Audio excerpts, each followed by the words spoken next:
نبی کریم صلی اللہ علیہ وسلم نے ارشاد فرمایا، جو بندہ روزے کی حالت میں برائی کی بات کرتا رہا اور اس پر عمل کرنے سے باز نہ آیا تو اللہ تعالیٰ کو ایسے شخص کے بھوکے اور پیاسے رہنے کی کچھ حاجت نہیں۔ ایک حدیث مبارکہ میں نبی کریم صلی اللہ علیہ وسلم نے ارشاد فرمایا، روزہ نام ہے فضولیات اور لغویات سے بچنے کا۔ تو ان دونوں حدیث مبارکہ میں نبی کریم صلی اللہ علیہ وسلم نے جو روزے کا مقصد ہے، جو روزے کی برکات ہیں، جو روزے کا تقاضا ہے، ان چیزوں کو آپ علیہ الصلوۃ والسلام نے بیان فرمایا کہ محض بھوکا پیاسا رہنے کا نام روزہ نہیں ہے، بلکہ تقوی، خوف، خشیت اور اس کے ساتھ ساتھ جو روزے کے تقاضے ہیں ان کو پورا کیا جائے۔ ہمارے یہاں تعداد ہے، روزہ تو رکھتی ہے لیکن اس کے ساتھ ساتھ خرافات میں مبتلا رہتی ہے، معاذ اللہ گناہوں کے کاموں میں مبتلا رہتی ہے، جو غیبت، بدگمانی، جھوٹ، دھوکہ دہی، یہ تمام کی تمام جو صفات رذیلہ ہیں ان سے متصف ہی رہتی ہے۔ تو یہ جو کام ہے یہ روزے کے برکات کو زائل کرنے والے کام ہے۔ ایک حدیث مبارکہ میں نبی کریم صلی اللہ علیہ وسلم نے صحابہ کو حکم دیا کہ میرے صحابہ، تم نے روزہ رکھنا ہے، افطار تب کرنا ہے جب میں حکم دوں۔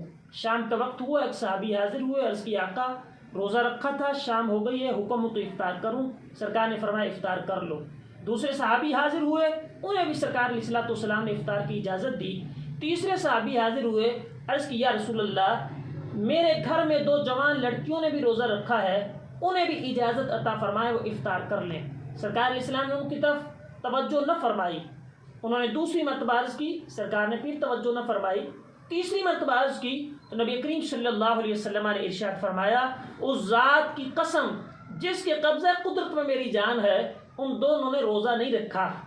شخص گھر تشریف لے کے گئے تو گھر والوں کو نبی کریم علیہ الصلوۃ والسلام کا حکم سنایا، انہوں نے الٹی کی تو الٹی سے خون اور چھچڑے نکلے تو نبی کریم علیہ الصلوۃ والسلام نے ایک روایت میں آیا فرمایا، انہوں نے حلال چیزوں کا تو روزہ رکھا لیکن اللہ کی حرام کردہ چیزوں کا روزہ نہیں رکھا۔ کھانا پینا تو حلال ہے لیکن روزے کی وجہ سے، روزے کی حالت میں کھانا پینا منع ہے، تو سرکار نے فرمایا کہ کھانے پینے سے تو باز رہی لیکن جو غیبت تھی، اپنے بھائی کا گوشت کھاتی رہی، وہ تو اللہ کی حرام کردہ چیز ہے، وہ روزے میں بھی حرام ہے، روزے کے علاوہ بھی حرام ہے۔ تو حلال چیزوں کا تو روزہ رکھا لیکن حرام چیزوں کا روزہ نہیں رکھا۔ تو لہٰذا اپنے روزوں کو پاکیزہ کریں۔ روزے کا مقصد ہے ہم سب کے سامنے وہ پیش نظر ہو۔ اللہ ہمیں عمل کی توفیق دے، روزے کو صحیح معنوں میں گزارنے کی سعادت نصیب فرمائے۔ وآخر دعوانا ان الحمدللہ رب العالمین۔ شخص گھر تشریف لے کے گئے تو گھر والوں کو نبی کریم علیہ الصلوۃ والسلام کا حکم سنایا، انہوں نے الٹی کی تو الٹی سے خون اور چھچڑے نکلے تو نبی کریم علیہ الصلوۃ والسلام نے ایک روایت میں آیا فرمایا، انہوں نے حلال چیزوں کا تو روزہ رکھا لیکن اللہ کی حرام کردہ چیزوں کا روزہ نہیں رکھا۔ کھانا پینا تو حلال ہے لیکن روزے کی وجہ سے، روزے کی حالت میں کھانا پینا منع ہے، تو سرکار نے فرمایا کہ کھانے پینے سے تو باز رہی لیکن جو غیبت تھی، اپنے بھائی کا گوشت کھاتی رہی، وہ تو اللہ کی حرام کردہ چیز ہے، وہ روزے میں بھی حرام ہے، روزے کے علاوہ بھی حرام ہے۔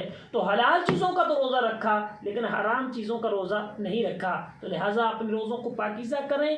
روزے کا مقصد ہے ہم سب کے سامنے وہ پیش نظر ہو۔ اللہ ہمیں عمل کی توفیق دے، روزے کو صحیح معنوں میں گزارنے کی سعادت نصیب فرمائے۔ وآخر دعوانا ان الحمدللہ رب العالمین۔